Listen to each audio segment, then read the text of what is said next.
Hi guys, here we go. Unit 12, last vocab unit. Okay, so first word, unremitting. It's an adjective and it means never relaxing or slacking, never giving in. So, like the unremitting drizzle. The drizzle wouldn't stop. So, um, sometimes it feels like the work in English can become a bit unremitting. So, like never relaxing or slacking. Temporize, it's a verb and it means to avoid making a decision or committing oneself in order to gain time. So the mayor still temporized his views before the election. Okay. You could temporize for weeks. It's procrastinate, a word I think all of us know a little bit about. So you would procrastinate or temporize doing, I don't know, a project before the due date, like until the day it's due. Subsist, it's a verb and it means to maintain or support oneself, especially on a minimum level. Thousands of refugees subsist on international handouts. If you move away to college next year, you may find yourself subsisting on ramen noodles. It's like what you need to maintain yourself on like the very smallest way. Sporadic, it's an adjective and it means incurring at irregular intervals or only in a few places. So the sporadic fighting broke out once in a while. You may find, I don't know, homework in English to be a bit sporadic. It happens like a lot and then not at all, and then a lot and then not at all. It would be sporadic. Shambles, it's a noun and it means a state of total disorder. So my career was in shambles. And like some of you, your cars may be in shambles in a or your like bedrooms might be in shambles. Saturnine, it's an adjective and it means of a person or their manner that is slow and gloomy. So a saturnine temperament. Um, or a saturnine setting, like you see here. So if somebody's like kind of down and depressed, you would say, like, oh, what's up with your like saturnine appearance right now? They're kind of like slow and gloomy and dark. Restive is an adjective, and it's when you're describing a person who's unable to keep still or silent and becoming increasingly difficult to control. So I think about like little children are often restive while like eating at a restaurant for a long time. Like they're just unruly and disorderly because like it's taking so long to get the meal to them.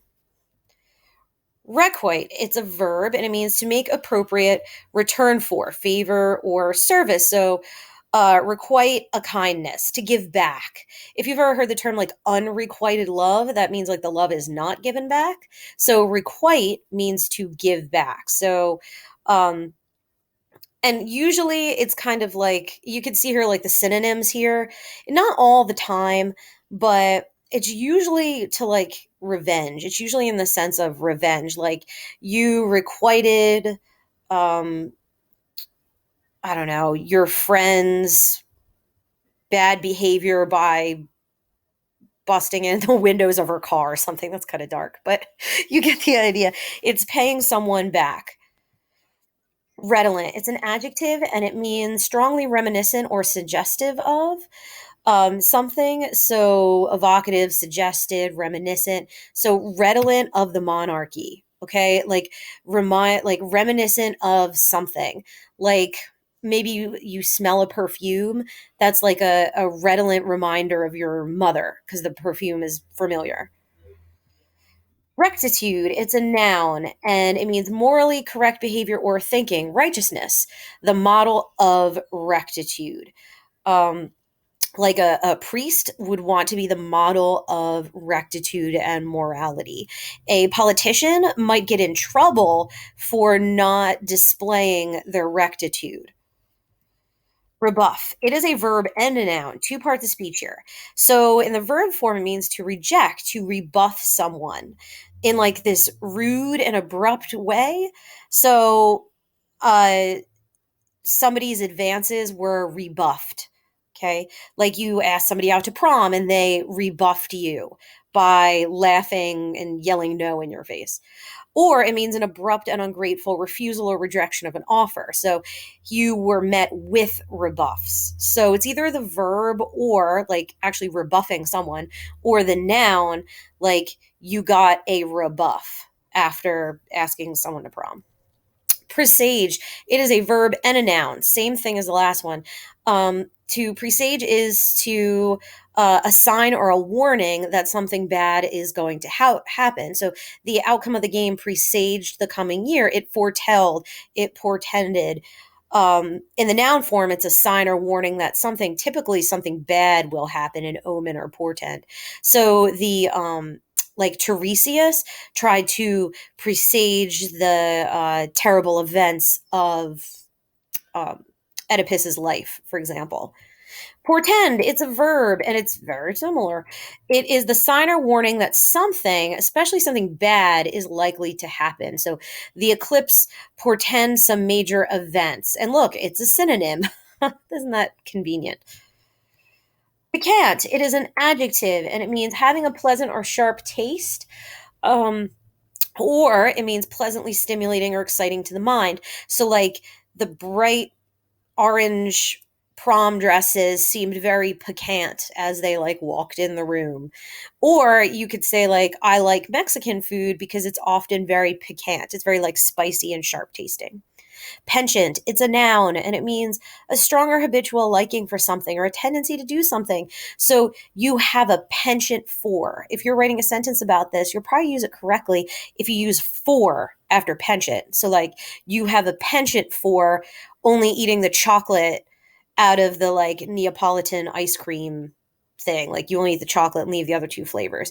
You have like a preference for something or a tendency to do something. Overweening, it's an adjective and it means showing excessive confidence or pride. So, overweening ambition, overweening behavior, the overweening speech. The overweening girl thought she was going to get onto the varsity without even trying out.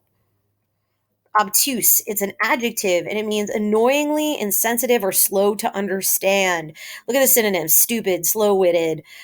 He wondered if his doctor was being deliberately obtuse or slow. Yes, I know it's an angle in math, but it also means annoyingly insensitive or slow to understand.